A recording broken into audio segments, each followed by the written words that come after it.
Hello and welcome to Inside Music, episode number 167. I'm your host, James Shotwell, and I think you're going to like what we have in store for you this week. It's the week of 4th of July here in the U.S., and we are currently experiencing a heat wave. It's about 90 degrees outside my window right now, and I am kind of dreading the thought of going out there, but I am excited for a few days off of work. But I couldn't leave you without having something to share. So this episode of Inside Music was recorded a couple weeks back at the Intersection in Grand Rapids, Michigan, where I had the great honor to sit down with Alex Biro, the founding member and lead vocalist for Selfish Things. Now, if you're unfamiliar with Selfish Things, hear me out. They're a Canadian rock band that is currently signed to Pure Noise Records, and perhaps the most interesting part of their story is that they've been together for just 2 years, but in that time, they've consistently been a focal point of the alternative music scene. Ever since first launching their first single on the internet, people have been paying attention to this band, people have been trying to get behind this band, people have been telling this band that they are going to be something great and that they are on to something huge. And I have recently been converted to the Church of Selfish Things,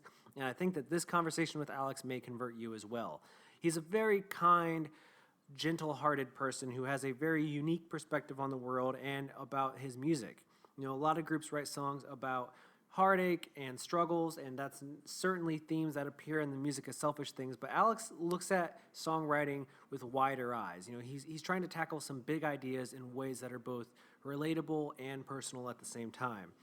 He'll tell you that he's just an emo kid that's grown up and continued to be an emo kid at heart, but I think that there's something much more mature about what he's doing with Selfish Things, and I really believe that you're going to agree with that. In this episode, Alex is going to recount how the group got to where they are today and the early energy and excitement that got around the group and pushed him to keep going forward. We're also going to talk about life on the road, how the band spends so much time away from home, especially considering the fact that Alex has a wife and child, and we're going to talk about the future. As I already kind of teased, Selfish Things is working on a new tour and a new album, and they're releasing music. Their latest single, Pride, just hit streaming services at the end of June. You can go out there and find it right now.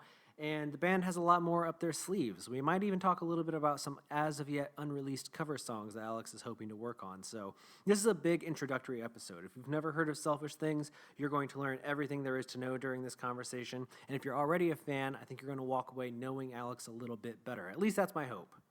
Before we get there, I do want to tell you a few quick things. First and foremost, this episode of Inside Music and every episode of Inside Music is brought to you by Holix, the music industry's leading digital music promotion service. And what that means is that Holix works with record labels, publicists, managers, and independent artists from all over the world to share new and unreleased music without fear of piracy.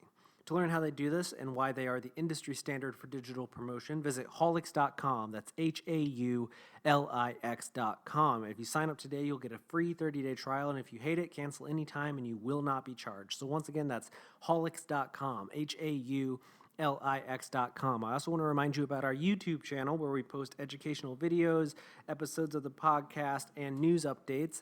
That can be found by going to YouTube and searching Music Biz. That's Music B-I-Z. If you want to find specific shows, you can try Music Biz 101, Music Biz News, or of course, Inside Music. Every episode of this show is streaming there right now, 100% free, so please put it on in the background at work or at least give us a subscription. Every little bit helps us promote our content and keep making great stuff for you to enjoy.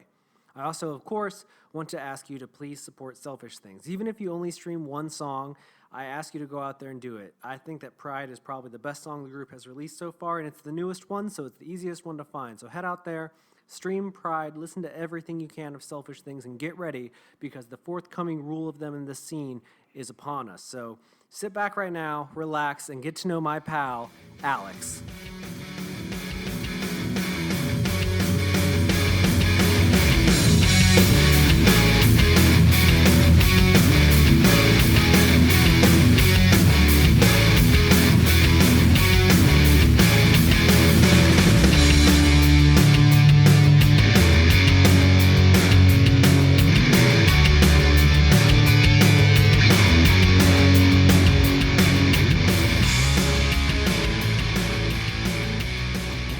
Did you guys play last night?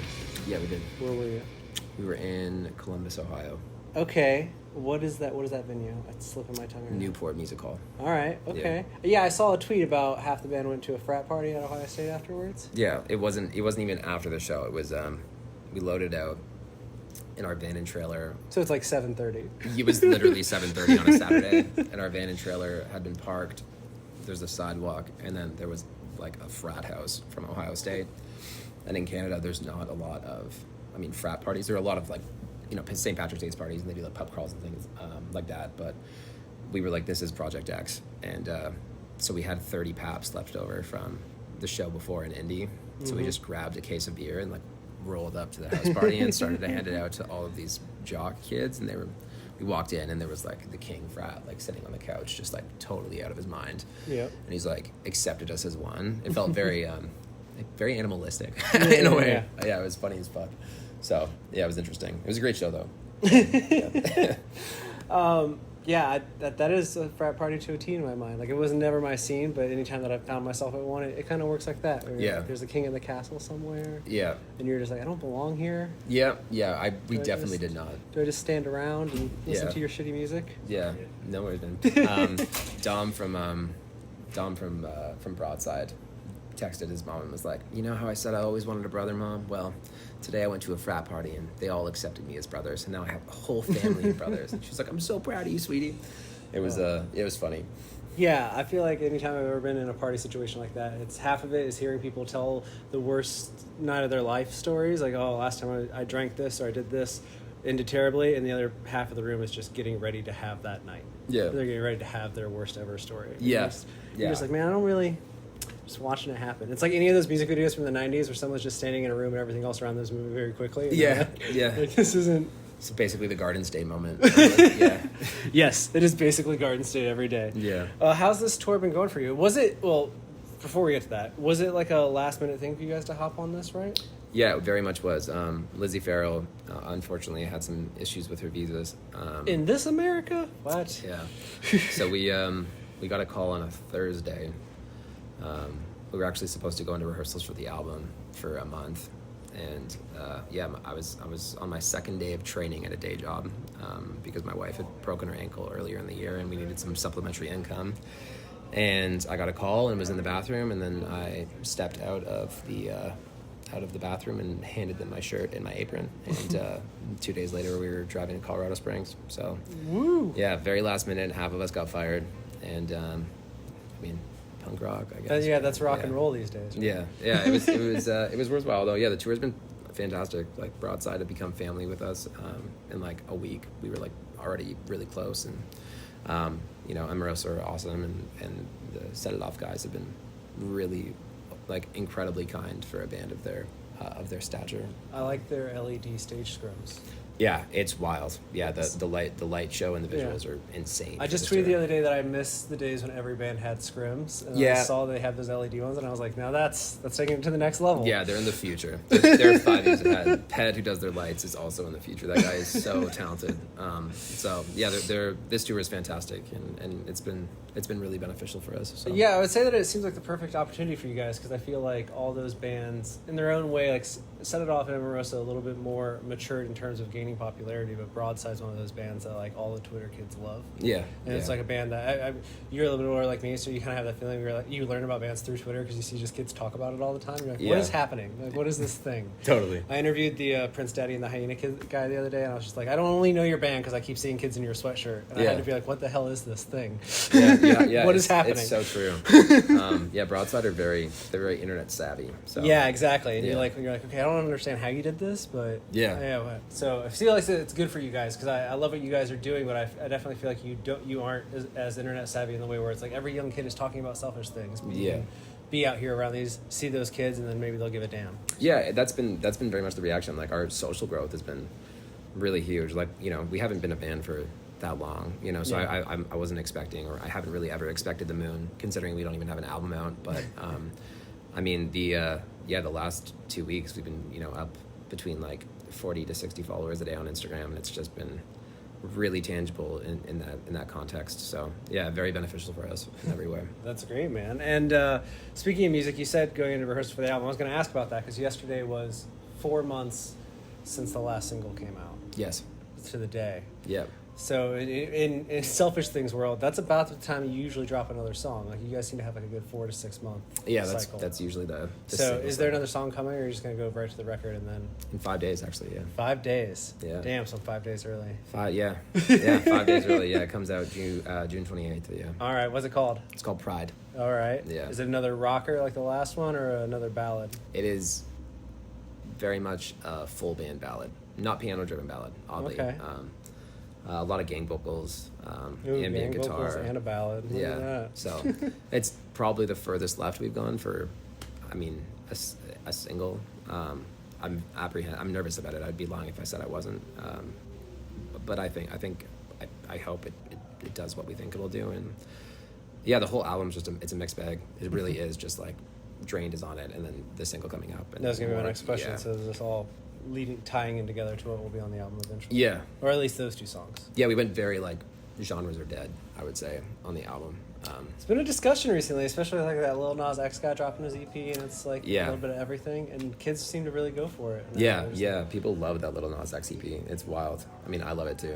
It's good. Yeah. It's good. You definitely don't expect to like it. There is a part of me that's just like, there's so many bands that are so great that never get this kind of attention for doing something so much better than like what you're doing. But the fact that he's just touches on rock a little bit, kids are like, oh my god, I fucking love rock now. And you're like, Yeah. I mean, I guess if it gets you to the shows, Hey man, like, yeah.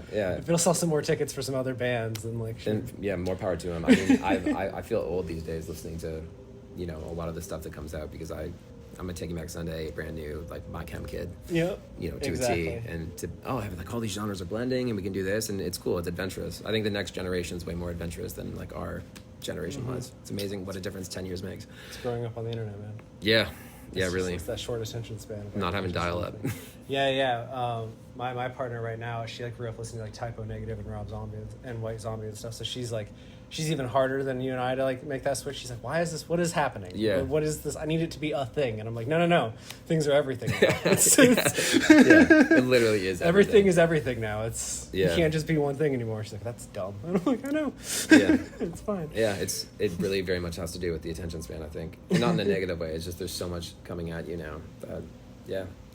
And I think Spotify and Apple Music and having access to so much music for free. I think when you had to buy a CD, it was like, well, I have 10, I've got $20 or $10. Like, I'm going to pick this genre or this record. And now it's, I pay $9.99 a month and I have, there's 40,000 songs a day uploaded on Spotify.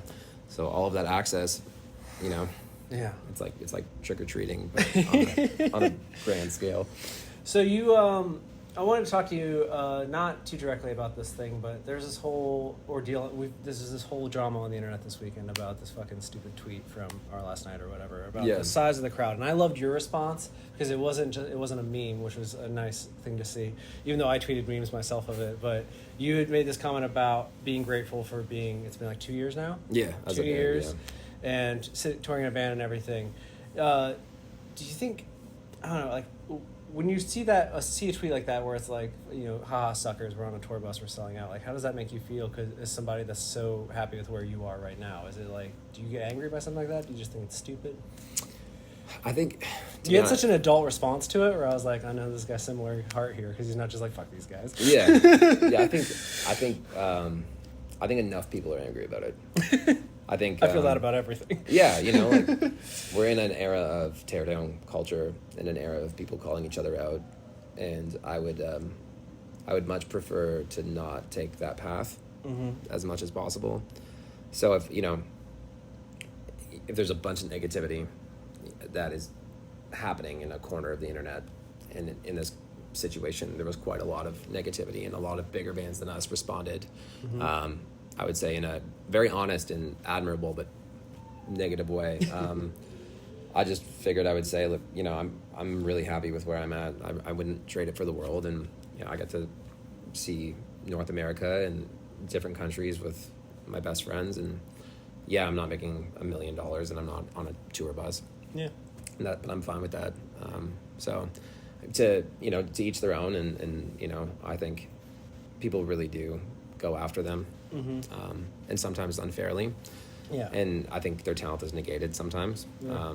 Would I ever reacted that way? Probably not. But, I'm not in their shoes, so. Yeah, I mean, I'm not. Yeah, I agree with you, and I think people do negate their talent because I'm always just like, I don't think people realize how much money you can make doing what they do, and they do it well. Yeah. It's just like, so it's not for me. Whatever. Yeah. There's a lot of artists that I don't like. It's just because it's like, I don't know. People have that weird tangent, but I do think that anyone that's just like they aren't talented, I'm like, no. Clearly they're talented. Yeah, exactly. That's not the question. It's like people saying like fucking like Katy Perry's not talented, Yeah, or like it's like, Taylor Swift's not talented. Exactly. It's like, well, it might not be for you, but Yeah. they clearly have, and that picture speaks for itself. So Someone's buying tickets.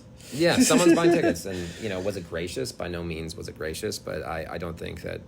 Yeah, I'm so tired of engaging in that stuff, and people get really, really proud and really righteous on Twitter. Well, I find your presence on Twitter in general is a bit of a fresh air most of the time because it's not too self-promotional all the time, but you also don't get too engaged in any of that bullshit. I really like your approach to just engagement in general. Thank Comes you. across as a very normal human being. I appreciate. Yeah, It's my goal. yeah, for real. Yeah, anyone who knows would argue I'm not a normal. But yeah, I'm glad it comes across that way. It's working. It's working. Yeah. I'm fitting in. I'm fitting living in. alive. We all are. It's fine. I like that you said it let you see all of America. And in my brain, I'm always jealous. You've gotten to see like rural Canada. Yeah. You've been to Regina. Yes. Yeah. And the distance between Regina and whatever the next city is.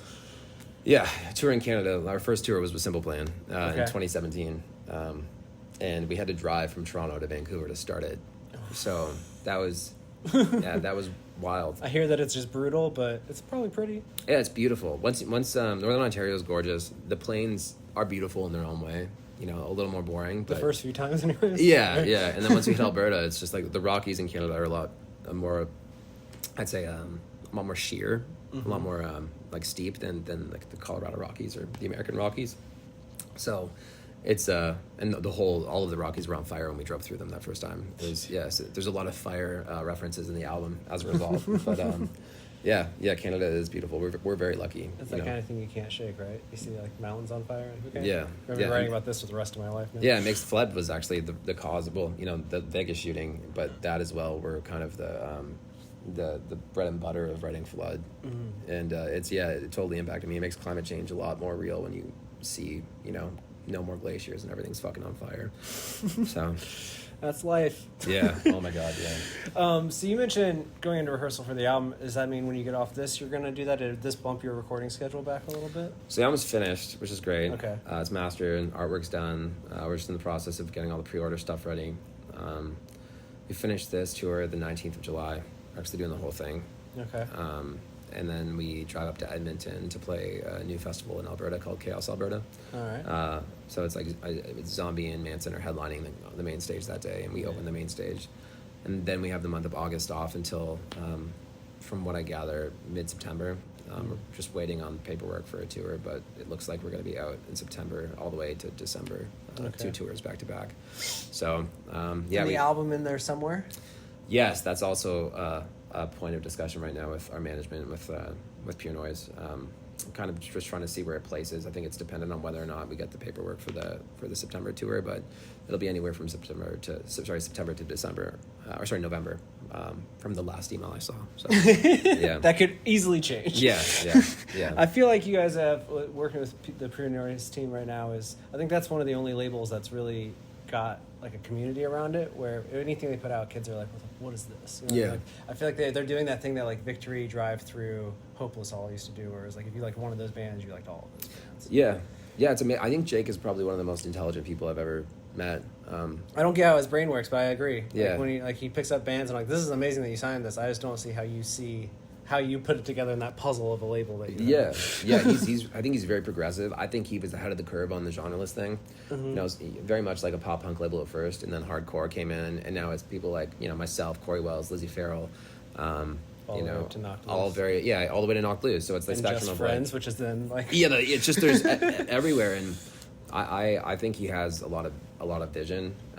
He had like a 4-hour A&R meeting about the album, and he had like a piece of paper he'd kept for 3 months that he like pulled out of his pocket and had notes on each song, and it's really cool to see somebody who genuinely cares to that extent, but also is responsible for curating such a culture around their label, down to even like the employees like Kat, huge Twitter presence. and really just genuinely good people who care about their artists, which, as anyone knows, is very rare in the industry. So we're humbled and really thankful that Jake has, you know, put his hand up and taken us on, and really believed in us since he kind of heard it. So Yeah. How soon after you guys started did you get the attention of Jake? Did you guys start talking? so Give me the timeline. 2 years ago, band basically gets together. yeah, so February 2017 was like our first real show. I put out random singles under like a moniker, and then I always say like the universe decided to take it seriously. James Wisner called me and was like, "Do you want to do an EP?" So I was like, "Okay, I'll find some guitar players." At that point, Jordan, who plays drums for us, wasn't even in the band. So I played drums on the EP, and Cam and Mike played rhythm and lead respectively, and then I played bass, did the vocals and piano, and then.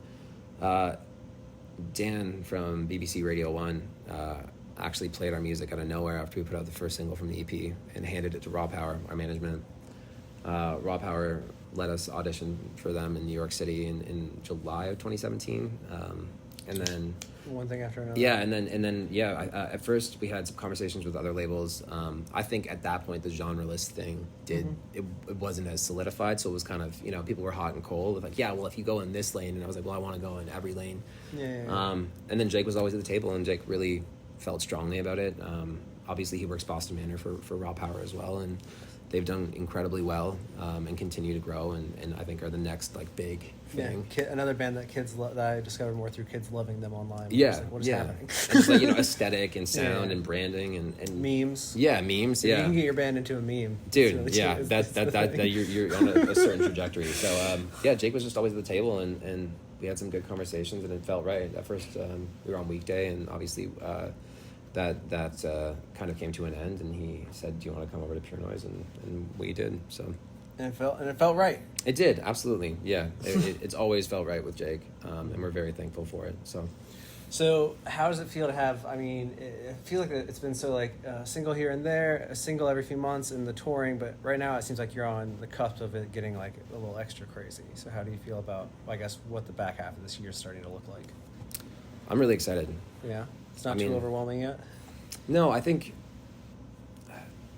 look, this doesn't last forever, Yeah. right? You know, So have the moment. Like, yeah, I really am trying to just be like, I'm sitting in it, and I'm thankful. And every time we get to go up on stage and play to a room full of kids in some random town, you know, so many people tell you can't do it when you're growing up, as anyone knows. And to be able to just, you know, hang out with bands I respect, have friendships with them, and to see the world, that's the real like victory in all of it. Yeah. So as much as I would be lying if I said I didn't care if the album did well, and I didn't care if we, you know, and all that typical artist bullshit. But at the end of the day, the worst thing that happens to me is if, you know, we get 2 albums or 3 albums out, have a run, play some more shows and festivals, get to see the world, if I get to go home to my kid and my wife, you know. Yeah. I think one big mistake that people make in the music industry is they like fully put their identity into who they end up becoming, and then when it's gone, it's like it collapse. And I'm thankful to have people in my life who have been able to give me the foresight to have me as a person and me as an artist, so that when this is over, I can go back to... You can put that guy back up on the shelf. Yeah, and just, you know, like scare my daughter's boyfriend when he comes over when he's 15, be like, look at all this crazy shit I did, kid, and like, you know, have all the tattooed guys around the table when he have the first dinner. But yeah. Swinging single light over your head. For Yeah, some reason. yeah. Like, everyone's sitting like arms crossed, Cracking your knuckles when you walk in the room. Yeah. Like, oh. Got any tattoos? Like, yeah. Yeah. Your hand like does the sink or swim, just perfectly. Just position. Perfect. Oh, man. Yeah. Oh, that's now. See, to me, that's the more of the dream. This is the job, and it's great and it's fun, but then that's the real goal of life. Yeah, it really is. You know, we're all just trying to feel connected. So I get to feel connected when I walk up in front of people and, you know, say hi to them at merge, and then I get to feel connected when I go home and see my family. You know? Yeah, that's the lucky position to be in. Yeah. Do we get another Drake cover in the future? I feel like your cover of Marvin's Room is so wonderful. You get more covers in the future. Okay. What attracts you to a song for a cover? Because that was such an interesting choice for you. Then it gets my brain wondering, okay, what is it for that song versus whatever's coming in the future in cover songs? Like, what is it that attracts you to a song in that way? To be honest, I just think it has to be like a certain... I think it has to exude a certain energy. Yeah. I was actually supposed to do 4 more covers and put them out sporadically in June, but obviously that did not happen because we were here. I think it has to just have a certain energy and carry a certain memory with me. Yeah. The Marvin's Room thing came about because when I went through my first like serious breakup in 2012, I would drive around at night with 2 of my best friends at the time, and we would put the Take Care album on my stereo in my Hyundai Accent and drive around at night listening to the album. So it was a moment in time. Yeah. And I really feel like what compels me to cover something is the memory attached to it. So I'm gonna cover Whitney Houston. Yeah. Want to Dance with Somebody. Great. Are you slowing it down, or are you doing it quick? Oh, like emo as hell. Yeah. And then there's a song by Acceptance called So Contagious. Yep. Yeah, so I'm gonna do that. And then I've been really feeling like doing Neon Gravestones by 21 Pilots. So those 3 I've decided on, and there probably is going to be another one in there somewhere. But I mean, I like what you do. I like what you do with Marvin's Room. I mean, obviously it's already kind of a slower song for the most part, but it is a mood too. I feel like the best covers are the ones that do capture that moment in your life. And sometimes I wonder if it works because it's capturing a moment in your life where you've picked a song that like everyone has that moment with. You know what I mean? Like that Atari's cover of Boys of Summer is so great because that song just fucking rocks. Yeah. And everyone has a moment where they're like, oh, I know that. And as you get older, it still works for some reason. You're just like, I don't know why. You'd be like 80 being like this cover. Yeah. Yeah. Yeah, no, for sure. I think that's very true. Yeah, that's definitely insightful. But I Want to Dance with Somebody is a great choice.